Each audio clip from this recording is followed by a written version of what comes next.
हाँ, तो बात ये है कि जैसे कुछ लोगों का, कुछ बच्चों का बचपन अच्छा नहीं रहता किसी भी रीज़न की वजह से, उनके पेरेंट्स की वजह से, चाहे उनके पेरेंट्स कैसे भी हों। मतलब बुरे तो हर लोग किसी भी तरह से हो सकते हैं, पर जैसे बच्चों को पता है कि उनके पेरेंट्स अच्छे नहीं हैं, चाहे उनके लिए चाहे बाकियों के लिए, और कुछ कुछ चीज़ें ऐसी उनके दिमाग में बैठ गई हैं बचपन को लेकर, वो उन्हें भूल नहीं पा रहे हैं। और कुछ के पेरेंट्स अभी भी अच्छे नहीं हैं, पहले भी अच्छे नहीं थे और अभी भी अच्छे नहीं हैं। तो उन बच्चों को अपने पेरेंट्स के साथ कैसा रिलेशनशिप मेंटेन करना चाहिए?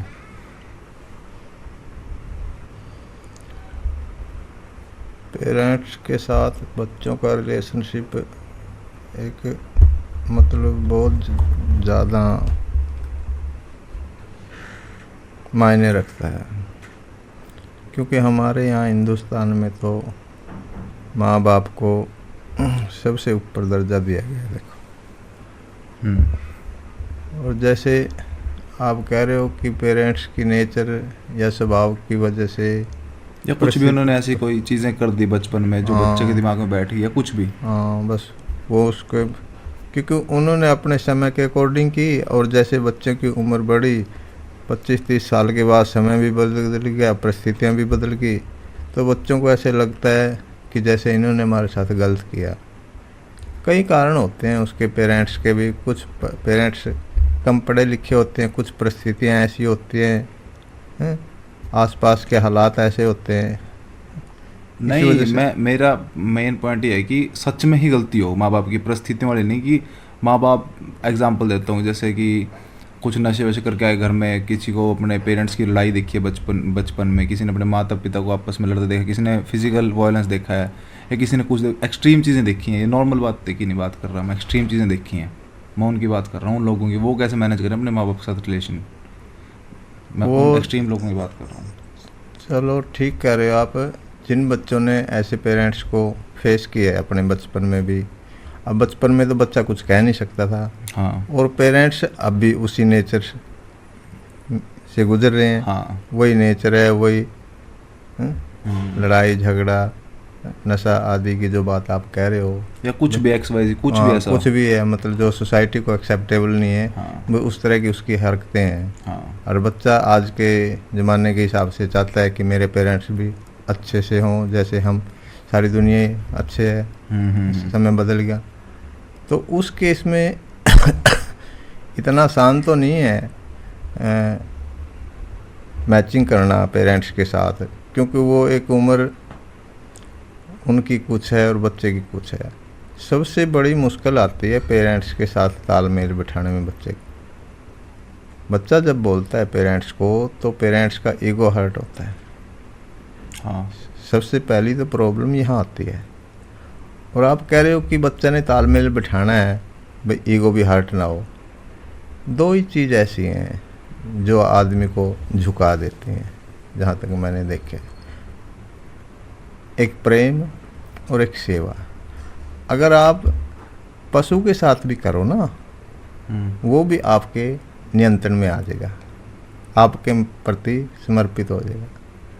बच्चे ने पेरेंट्स के साथ अगर अपना तालमेल बिठाना है, तो सबसे पहले तो उसने समझाने की बजाय उनकी सेवा में लग जाना पड़ेगा, और उनको सच्चा प्रेम दिखाना पड़ेगा, भाई तुम मेरे लिए क्या मायने रखते हो। और जैसे वो उनका विश्वास जीत लेगा ना, फिर वो उसके अकॉर्डिंग बातें करना समझना शुरू कर देंगे। क्योंकि अब एक बात देखो, हर एक आदमी की अपनी विचारधारा है, उनकी अपनी विचारधारा है। पुराना मकान हो, चाहे लकड़ी का सामान हो, चाहे प्लास्टिक का, किसी भी धातु का कुछ भी हिस्सा, उसको इतना मॉडिफाई करना इतना आसान नहीं है कि ना तो उसमें वो स्ट्रेंथ है, ना ठहराव है। उसको पॉलिश तो किया जा सकता है, क्योंकि इतना मॉडिफाई नहीं किया जा सकता पुराने को। हाँ, वो थोड़ी सी भी झटका बर्दाश्त नहीं करता, बिखर जाएगा, तिड़क जाएगा। पुरानी लकड़ी में कील भी काटोगे तो भी वो बर्दाश्त नहीं करती। ऐसे ही इंसान का होता है। जब एक नेचर के साथ हम 40, 50, 60, 70 साल तक जिए हैं, उसको बदलना इतना आसान नहीं होता। किसी को भी बदलने के लिए दो ही चीज़ मेन है, या तो प्रेम बदलता है या सेवा बदलती है। सेवा में जानवर भी आपने देखे होंगे, जंगली जानवर भी गुलाम हो जाता है, जिसकी नेचर अहिंसावादी होने के बावजूद भी अपने स्वामी के प्रति।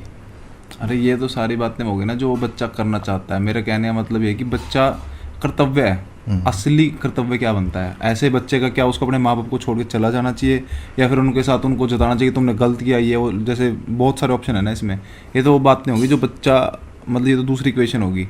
मैं कह रहा हूँ कि उस बच्चे के अंदर घृणा अपने माँ बाप के लिए, वो नहीं चाहता कि यार क्यों हुआ मेरे साथ ये वो, और उन चीज़ों को नहीं भुला पा रहा, तो पर फिर भी उसका असली कर्तव्य क्या बनता है उसका, कि क्या उससे अपने माँ बाप की जस्ट बस एक अपनी ड्यूटी निभाते रहना चाहिए, भाई चल जैसे भी हैं इस तरह से रहना चाहिए लाइफ में, या उनको छोड़ के चला जाना है कि तुमने मेरे साथ ऐसे किया तो तुम रहो अपना अकेला, मैं चला, ऐसे ऐसे करके जो बहुत सारे ऑप्शन, इनमें से कर्तव्य क्या बनता है? कर्तव्य तो यही बनता है, देखो एक समझदार और अच्छे स्वभाव वाले इंसान का तो कर्तव्य वो बनता है कि वो पड़ोसी के साथ भी अच्छा व्यवहार करे, चाहे उनका व्यवहार अच्छा ना हो, और ये तो होगा उसके अपने पेरेंट्स, चाहे वो कैसे भी हों, चाहे वो कैसे भी हों, उसने हर संभव ये कोशिश करनी पड़ेगी कि मैं अपना कर्तव्य निभाता रहूं, चाहे वो उसको एक्सेप्ट करें ना करें। क्योंकि देखो एक तरफा प्यार में भी क्या होता है,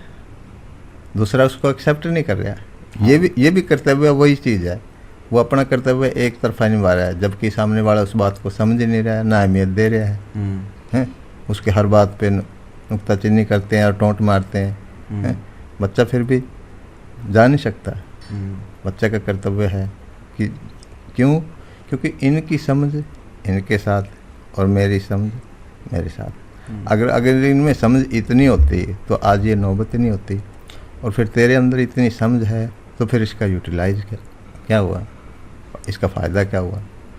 इसलिए उसने मतलब एक मध्यम रास्ता अपना करके जहाँ जैसे सिचुएशन हो उस समय पे हल्का फुल्का कह देना, और बाकी उनकी बातें हाँ में हाँ करके जैसे उनका अपना कर्तव्य निर्वाह करना पड़ेगा। नहीं तो अपने ये सोच के कि ये तो ऐसे हैं, छोड़ तो हम किसी दिन भी दें, किसी को भी दें, छोड़ना तो बड़ा आसान है, लेकिन कर्तव्य निभाना ही बहुत मुश्किल है। कर्तव्य निभाना ही तो धर्म है। समझदार आदमी का मतलब क्या है? जो धर्म को जाने। पंडित धर्म को जानता है, साधु स्वभाव से जाना जाता है, संत सत्य से जाना जाता है, ऋषि आत्मा से जाना जाता है। समझदार का मतलब यही होता है कि मैं अपने धर्म मुताबिक, जो मेरा धर्म है इनके प्रति, उसको मैं निभाऊँ। जितनी समझ इनमें है। एक पशु है, हमने घरेलू पशु पाला और स्वभाव से भी अच्छा नहीं है, फिर भी हम उसको मैनेज करते हैं ना। बस उसको मैनेज इसलिए कर देते हैं कि हमने एक्सेप्ट कर लिया कि ये पशु है। हाँ, बस पेरेंट्स को इसलिए मैनेज करने में दिक्कत आती है कि हम ये समझने में कहीं न कहीं गलती खा जाते हैं कि इसमें इतनी ही समझ है और इसके ऐसे ही संस्कार है, और जिनसे पीछे हटना इनके बस की बात नहीं। इसलिए हमें ज़्यादा गुस्सा आता है। हाँ, हम हर एक इंसान में अच्छाई ढूंढते हैं, जबकि हर एक इंसान में अच्छाई होना पॉसिबल ही नहीं है। क्यों? उसका यही कारण है कि 3 गुणों से इंसान बने हैं। हर एक इंसान के गुण अलग हैं, उसकी परवरिश अलग है, उसकी परिस्थितियाँ अलग है, इसलिए बड़ा मुश्किल है। ओवरऑल यही बात है कि औलाद को अपने पेरेंट्स के साथ तालमेल बिठा के अपने कर्तव्य का निर्वहन करना चाहिए, चाहे वो जैसे भी हों। कोई भी पेरेंट्स अपने बच्चे को दुखी करके राज़ी नहीं है, ये मत समझो कि वो तो पक चुके हैं उस स्वभाव में। कहीं न कहीं वो दुखी भी होते हैं, लेकिन उसके सामने नहीं कहते। पीछे से वो भी दुखी होते हैं कि हमारी वजह से हमारे संतान परेशान है, पर वो आदत उन पे इतनी हैवी हो जाती है कि वो छोड़ ही नहीं पाते बस। और कई बार तो इमोशनल होके वो हामी भर लेते हैं, बट उसके बावजूद फिर वहीं चलता रहता है। इसलिए मैंने पहले भी कहा, इमोशन, सेवा, ये जो चीज़ है ना, प्रेम। इमोशनल ब्लैकमेल क्यों कहते हैं? इसलिए तो बोलते हैं इमोशन से वो दिखाए उनको कि मेरे लिए तुम क्या हो, प्रेम जताए, बस सेवा करे, फिर उनको थोड़ा सा एहसास हो धीरे धीरे।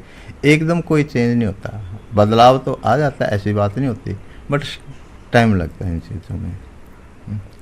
और संतान चाहती है कि झट से बदलाव आ जाए। अब इतने दिन का बिगड़ा हुआ केस इतना जल्दी कहाँ ठीक हो जाएगा? नेचर, स्वभाव, संस्कार जितने गहरे होते हैं उनको मिटाने में और नए संस्कार स्वभाव बनाने में थोड़ा वक्त तो लगता है।